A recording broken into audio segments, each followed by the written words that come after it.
भारत से दुश्मनी मोल लेकर ट्रूडो ने कर दी बड़ी गलती, कनाडा का हो जाएगा पाकिस्तान जैसा हाल।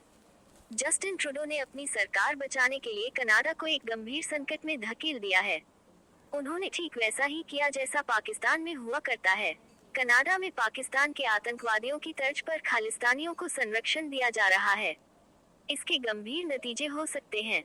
भारत को अपना दुश्मन बनाने के बाद कनाडा के प्रधानमंत्री जस्टिन ट्रूडो की मुश्किलें लगातार बढ़ रही हैं। लिबरल सांसदों ने उनके खिलाफ बगावत कर दी है। कनाडाई पीएम पर इस्तीफे का दबाव लगातार बढ़ता जा रहा है।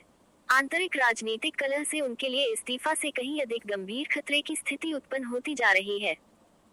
एक्सपर्ट्स का मानना है कि अगर वह खालिस्तानी अलगाववाद पर अपना निष्क्रिय रुख जारी रखते हैं, तो उनके देश का हाल पाकिस्तान की तरह खतरनाक हो सकता है।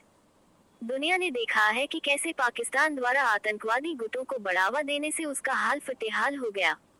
कई विशेषज्ञ चेतावनी दे रहे हैं कि कनाडा भी इसी तरह के खतरनाक रास्ते पर चल सकता है। पाकिस्तान ने लश्कर-ए-तैयबा और तालिबान जैसे आतंकवादी संगठनों का समर्थन किया। पाकिस्तान ने ऐसा करके भारत और अफगानिस्तान में रणनीतिक लाभ उठाने की कोशिश की।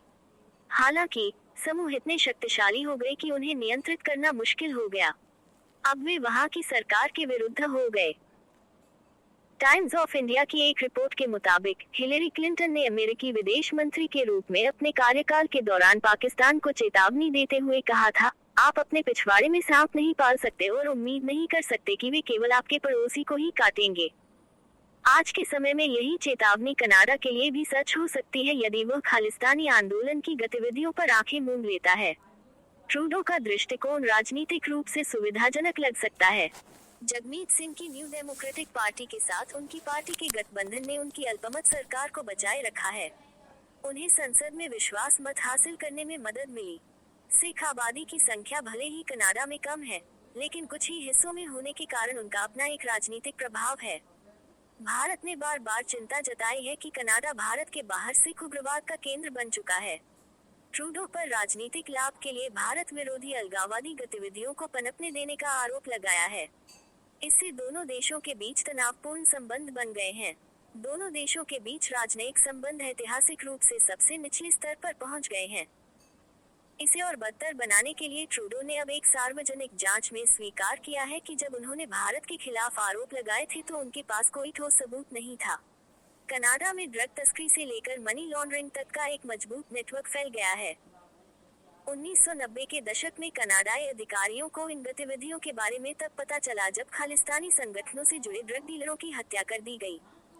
हाल ही में 2023 तक भारतीय मूल के प्रमुख कनाडाई पत्रकारों को खालिस्तानियों के खिलाफ बोलने के लिए हिंसक हमलों का सामना करना पड़ा है। इसके बावजूद ट्रूडो की सरकार ने कोई कदम नहीं उठाया। सरकारी विशेषज्ञों ने एक बार खालिस्तानी उग्रवाद को गंभीरता से लिया था। आतंकवाद पर अपनी वार्षिक सार्वजनिक रिपोर्ट में इसका उल्लेख किया था, लेकिन अब उन संदर्भों को हटा दिया गया है। कहा जाता है कि शक्तिशाली सिख लॉबी ने इसके लिए दबाव बनाया। जिस तरह पाकिस्तान अब चरमपंथी गुटों के प्रति अपनी नरमी के परिणामों से जूझ रहा है, कनाडा भी खुद को इसी तरह की स्थिति में पा सकता है। अगर उसने अपनी नीतियों में तेजी से बदलाव नहीं किया तो कनाडा का पाकिस्तान जैसा हाल हो सकता है।